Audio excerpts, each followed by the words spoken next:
Eu gostaria que você tivesse o máximo de respeito por esse momento e que todo o espírito festeiro que possa estar no seu coração, ele seja dissipado agora.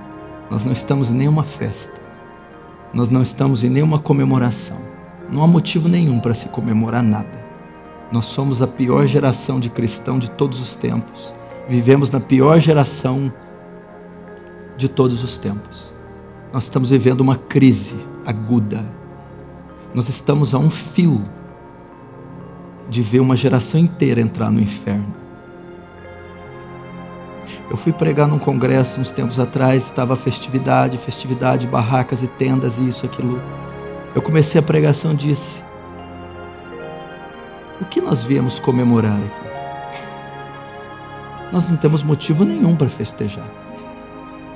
Se o aborto está dentro da igreja, a pedofilia está dentro da igreja, o adultério, o divórcio e o segundo casamento estão na igreja. Se o altar tem sido um picadeiro, os pastores têm sido palhaços e os membros têm sido meros espectadores a serem entretidos. Nós não estamos aqui falando da sua melhor vida na terra, nem da sua roupa, nem do financiamento que pode ser aprovado, nem do casamento do solteiro.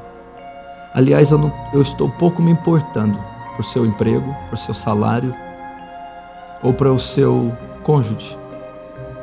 A minha grande dor no meu coração é a sua eternidade.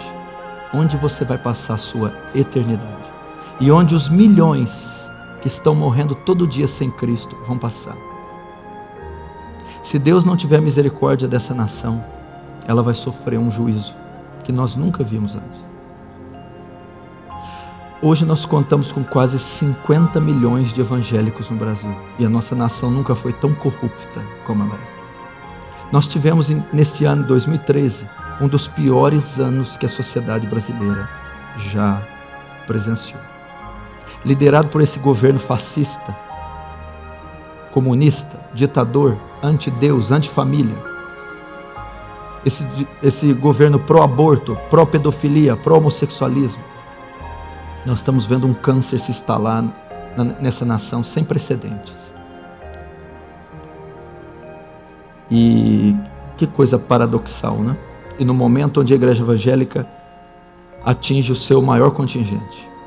Se você estudar os avivamentos de todos os séculos, começando de Atos, o avivamento resultava na transformação da sociedade. Onde há avivamento, onde há conversão, a criminalidade baixa, o uso de drogas diminui, a gravidez no tempo de solteiro, os divórcios, a inadimplência. É assim e sempre foi na história. Agora o avivamento brasileiro está promovendo o pecado. O avivamento brasileiro está promovendo a iniquidade e a injustiça. Tudo porque alguns falsos pastores, com as suas falsas igrejas, pregam um falso evangelho e produz falsos crentes. Tudo porque nós temos ajuntamentos inteiros de bodes sendo liderados por lobos com o nome de igreja. Isso não são igrejas. São centros de celebração da carne. São centros de adoração a Satanás. Pastor, você está pegando muito pesado, não é assim? Apocalipse, capítulo 2 em diante, as 7 igrejas da Ásia, sinagoga do diabo e trono de Satanás. Eu subo aqui com dor no meu coração. Apesar de muitos julgarem mal as minhas intenções, me acharem um pouco ríspido, agressivo, e realmente eu sou ríspido, agressivo, muitas vezes sou frio, mas por trás disso esconde um homem sensível, frágil, amoroso, brincalhão e muito quebrantado. E eu subo aqui com dor no coração de saber o estado que está a igreja. E eu vou dizer para você, não vai haver avivamento. Pelo menos por um bom período de tempo. Até que sejamos batizados no Getsêmani, não vai haver avivamento. Não existe avivamento sem dor. Não existe avivamento de oba-oba. O avivamento não pode ser programado. O avivamento não pode ser comprado. O avivamento é quando o coração é rasgado e não as vestes. O avivamento é quando por trás de um evento, por trás de uma congregação, por trás de uma cidade, de uma cracolândia, de um prostíbulo, tem homens e mulheres sangrando joelhos, dias, meses, anos. Quando há choro compulsivos e soluços e gemidos, até que Deus use de misericórdia e alcance os perdidos. Para haver um avivamento que ocorreu em Atos 2, teve que haver um batismo de Getsêmani. Teve que haver um homem agonizando até a morte. Ele disse: a minha alma está profundamente triste até a morte. É muito triste o que nós estamos assistindo, meu irmão. Nós não estamos assistindo um jogo de marketing, uma disputa de congregações, de placas denominacionais apenas. Não estamos assistindo esses palcos e esses pop e mega stars se apresentando apenas. Nós estamos vendo lobos devorarem rebanhos inteiros e mandá-los para o inferno. Realmente a igreja evangélica prosperou, ela tem o ouro e a prata, mas ela não tem o que Pedro tinha, e o que Pedro tinha não era o levanta e anda. Pedro tinha o evangelho da graça, Pedro tinha a paixão por Cristo, Pedro tinha o novo nascimento em Cristo. Essa é a maior dor. Você já avaliou o preço de uma alma? Salmos diz que a redenção da alma é caríssima, ninguém pode pagar, que uma alma vale mais que o mundo todo, e elas estão indo as multidões e as centenas e milhares ao inferno, e nós precisamos fazer algo.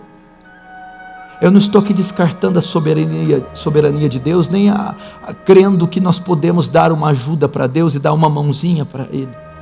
Mas foi-nos confiado uma lei, foi-nos confiado uma missão, foi-nos confiado um grande comissionamento, uma grande comissão, foi-nos confiado um santo evangelho, e ai de nós se não pregarmos o evangelho. E eu gostaria de compartilhar essa dor com você, e gostaria que você sentisse a mesma coisa, que você sentisse o peso do que é a vida cristã, a responsabilidade que é ser cristão. Você é embaixador de Cristo, você é representante do céu, você representa o santo evangelho, então você tem uma responsabilidade muito grande sobre você.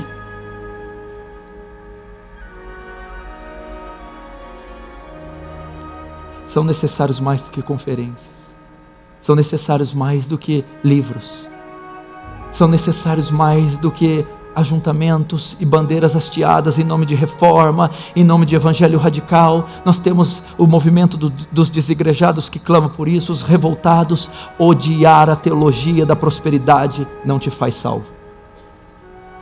Odiar o falso evangelho não significa que você ama o verdadeiro. Muitas pessoas estão revoltadas com a teologia da prosperidade, estão revoltadas com o R.R. Soares, com o Edir Macedo, com o Silas Malafaia, com o Valdemiro Santiago, com os neopentecostais. Eles odeiam esses homens, mas eles também não amam a Cristo. Eles não têm uma vida transformada. O que justifica não é o ódio pelo errado, o que justifica é a fé em Cristo Jesus, mediante a regeneração operada pela graça. Pessoas se agarram no evangelho radical só porque não tem outra coisa para se agarrar, só porque querem revolta, querem baderna, desordem, querem ir às ruas, querem protestar. Não era assim com os zelotes, não era assim com os discípulos de João Batista, não era assim com o grande número que andava com Paulo. Depois, Demas me abandonou, amando o presente século. Precisamos de paixão, igreja. Precisamos de nossas vísceras se comoverem. Precisamos conhecer o Deus homem de Nazaré. Precisamos amar a Deus com ardente amor e devoção. Precisamos sair desse lugar impactados, não apenas com conhecimento literário, teológico, histórico, não apenas com surtos emocionais, mas com consciência da verdade, com consciência do perigo iminente que a nação sofre, conscientes da responsabilidade que cada um essa noite tem.